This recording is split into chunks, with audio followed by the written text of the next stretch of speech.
Andrew here. So this is going to be my first real try at doing a video blog, or a vlog, I think is the kids call it. So I wanted to do, we are getting ready hopefully for our trip, our fly-in fishing trip in 2020, where we are scheduled to go to Minis Lake with Slate Falls. And being the super hyper excited guy I am, I pretty much have my tackle bag as well as my boat gear packed, and I thought it would be kind of cool to do a video of, you know, everything I put in this bag, which is pretty much everything I need to fish at a fly-in for a week.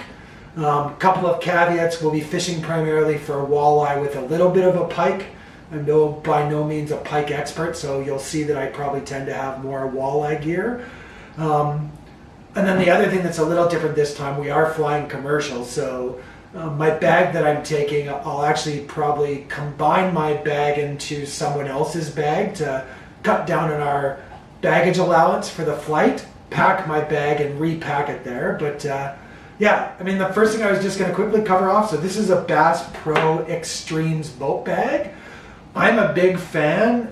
This is a small version. It's more than enough for what I need, and you know, the nice part about these, they are fully waterproof, they're heavy duty.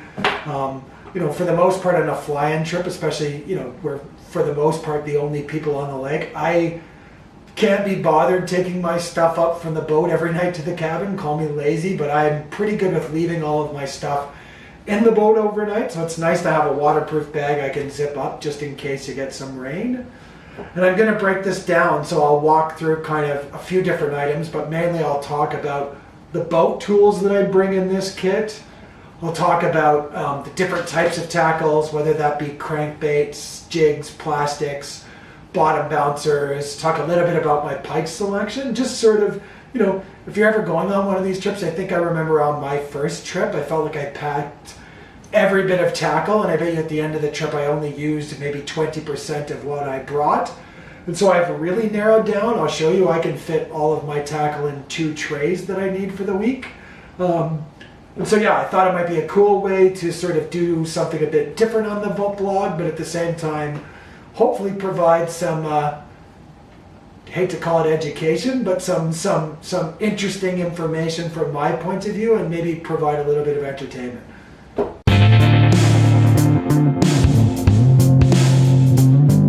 So guys, I'm going to walk you through the first part of my bag. As I chatted about, this is what I will call boat stuff, and I'm going to walk you through each of the items that I like to bring to have in my boat, kind of a boat gear per se, or terminal gear that I like to have on my trips.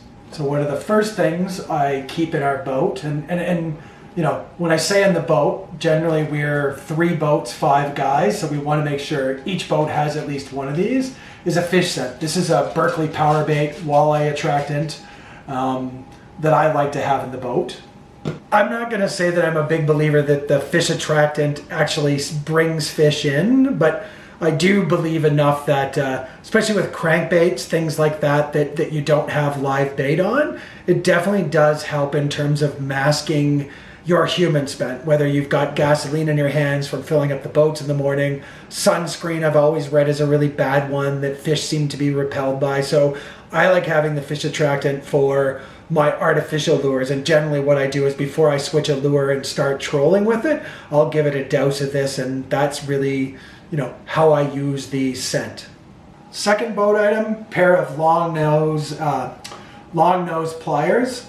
I think these are 10-inch. I really like the long pliers. Think it's really important to keep them in each boat.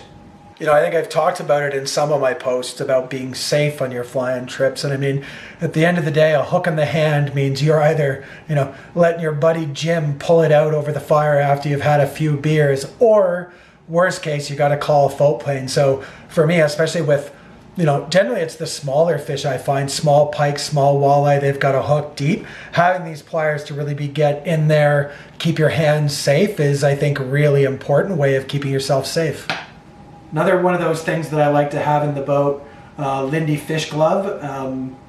You know, I think it's a good tool to have with you. Sticking with that safety theme, I mean, again, you know, you get a big pike even a small pike, something that's really deeply hooked and you got to be grabbing that fish. I think these gloves are super important.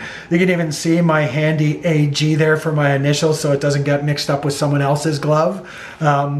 You know, on one of our very first fly-in trips, I ended up not taking a lot of care getting fish into the boat, and by about the 4th day on our trip, I had a pretty bad infection in my finger from a cut. And so, you know, I think I bought this one right after that week, and, you know, I'm a big believer in these gloves as well to keep yourself safe. Keeping on the safety vein, got a pair of jaw spreaders here, just a pair of stainless steel jaw spreaders. Again, especially for the pike, really handy, you know, take the clip off, you put it in the pike's mouth as you're trying to take the hook off. It'll hold those jaws open. So again, you got a deep hook, you want to get your glove on, get your pliers going and get in there. This is a really good tool to keep the fish's mouth open so it's not clamping down on you while you take that hook out. And again, you know, similar to the other items, we've got one of these at least per boat so that we're always got one going. Just, you never know when you're going to get that 40-inch pike. So another thing I like to bring is some backup line. So I'll actually show you 2 different types of line, but this is braided line that I like to have as a backup. So yeah, the backup line is really important for, you know, again, back to that theme of kind of being out in the wilderness, you're on your own.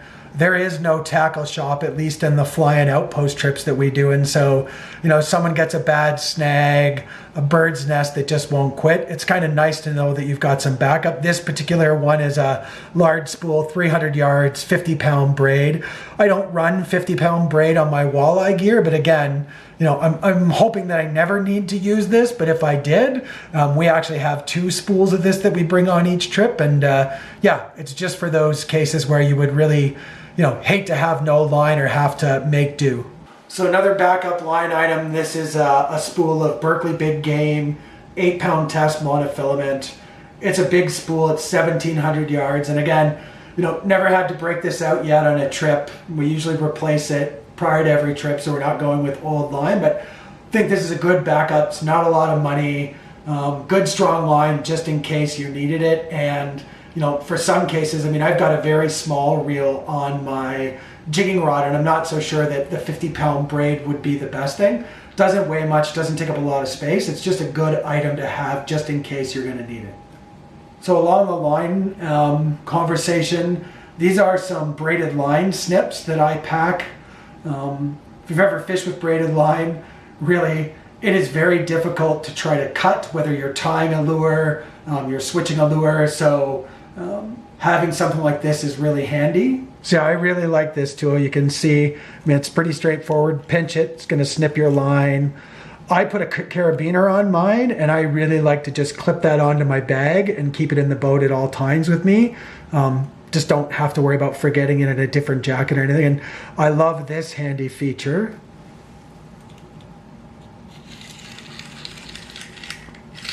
So she's clipped on, she's on my bag, but I'm too lazy, which is a lot of the times, to lift it up. I just grab that, slide her over, and I can trim whatever I need to get done for my line. So I'm not spending a lot of time on this, and I honestly wasn't sure where this sits. Is this a boat item? Is it a terminal tackle? But what the hell, I'm gonna just talk about it here. So, you know, I generally have one rod that's dedicated to trolling, whether that's trolling crankbaits, pulling a small spoon, or you know, even using a bottom bouncer. And so on that rod, generally, I tie directly to a snap swivel like this. And so again, this is a variation of just, it doesn't have the bearing. I find the bearing can sometimes foul up. It's just a straight tie the end of your line to it and clip. But I find, again, going on the lazy factor with someone like me, you know, I find by using these, I am much more likely to change lures as the day goes on to see what else is working, because it's just a clip on or off as opposed to retying my line every time. And again, on these northern lakes, generally pretty tea-stained tan and water. I might rethink it if I was going to a super clear lake, but I will say never felt like it was impacting any sort of success on using these versus tying straight.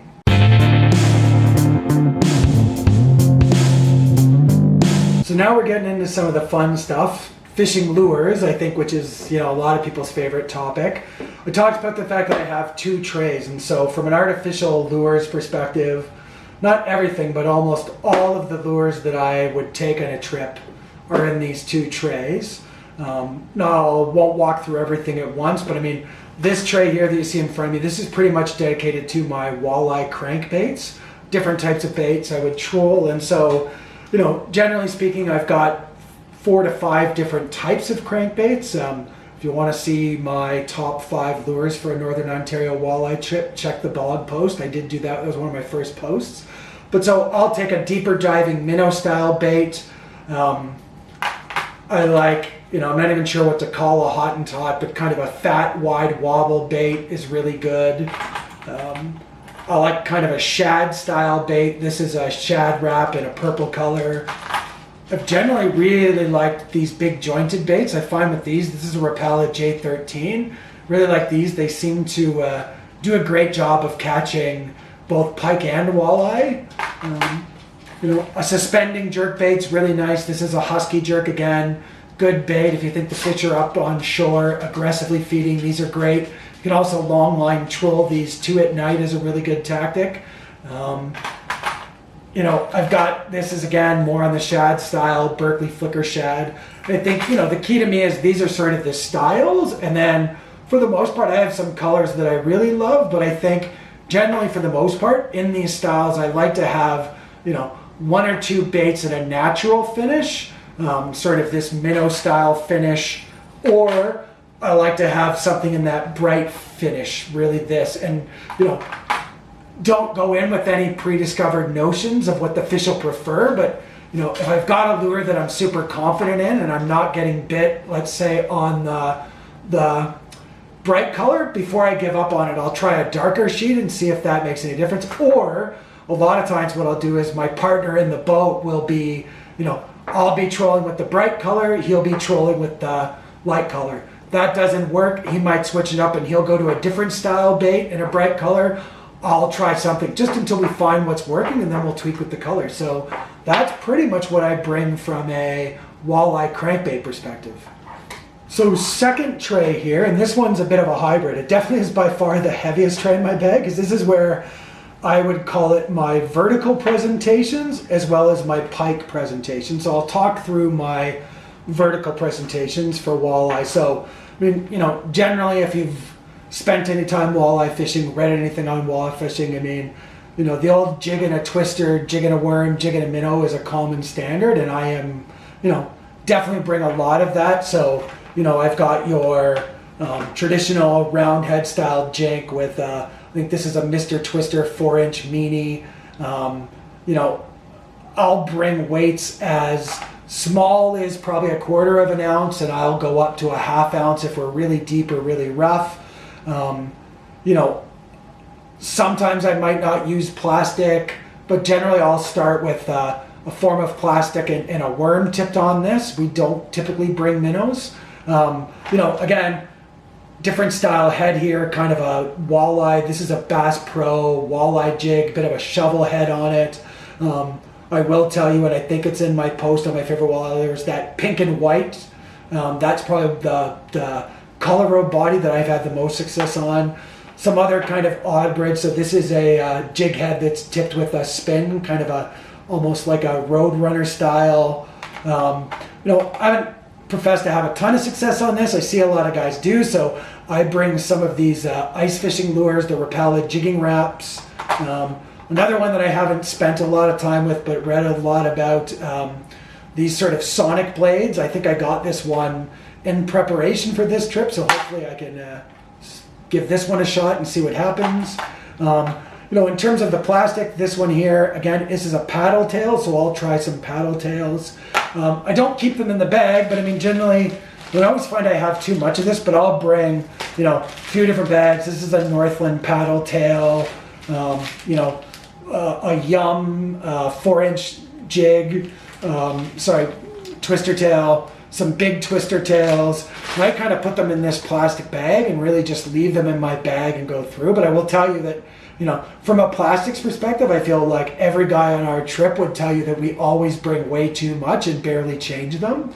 But again, maybe we're just not jig fishing enough. So that would be my vertical presentation that I like to bring for walleye. Moving into the second part of this box, just a couple of things. I mean, I'm not a big pike fisherman. We've definitely fished for pike in the trip and certainly done well in terms of, I would say, pike, 24 to 28, maybe 30, 35 inches, but I've never really caught a monster pike, and I think that's on the agenda. But that probably is a little reflective in what I pack, because it's not the species I spend the most amount of time for. But again, a couple of standards here that all have different colors, different sizes, but some big plastic swim baits. Got a Johnson silver minnow here, their largest size. I tip that with a big grub. We're generally going in August. Fish could be deeper, so I've got a couple of big crankbaits. This is a smaller size of the Ernie crankbait in a walleye color.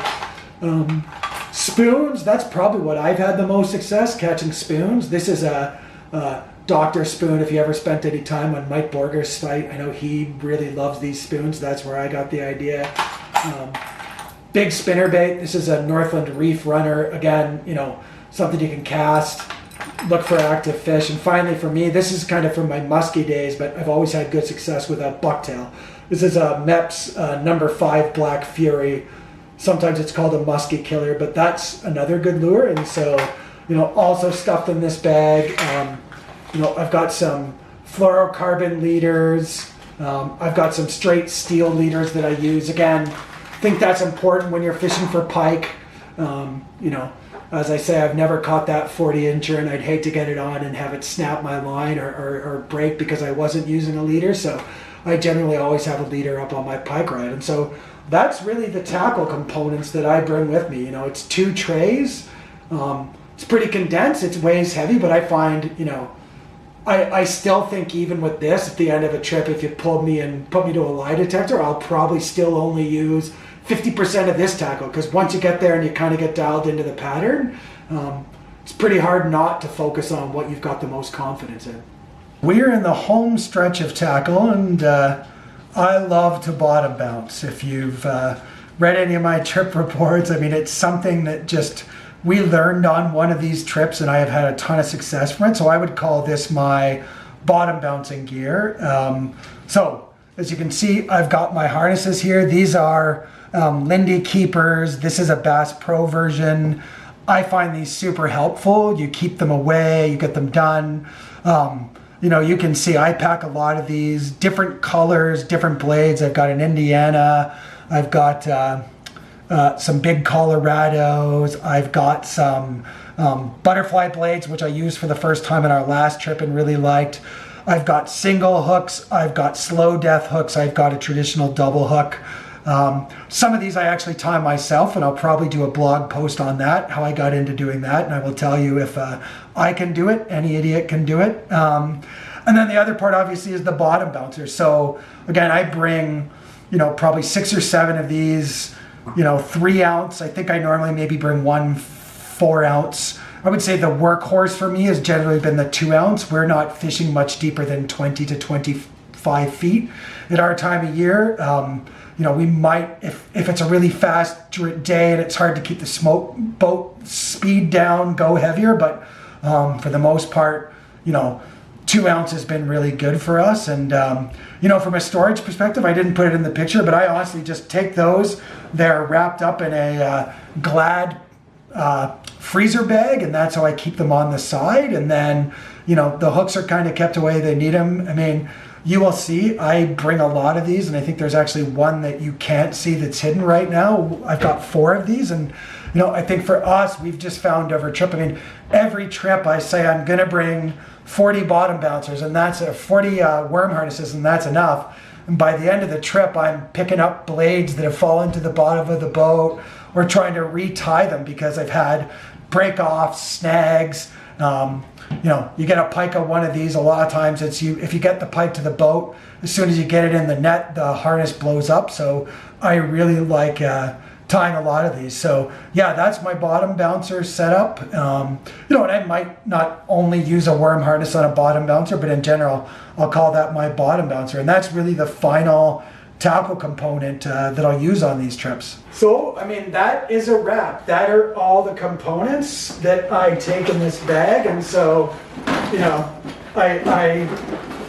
I feel like, you know, it maybe seems like, I'm not sure, actually, does it seem like not enough? Does it seem like too much?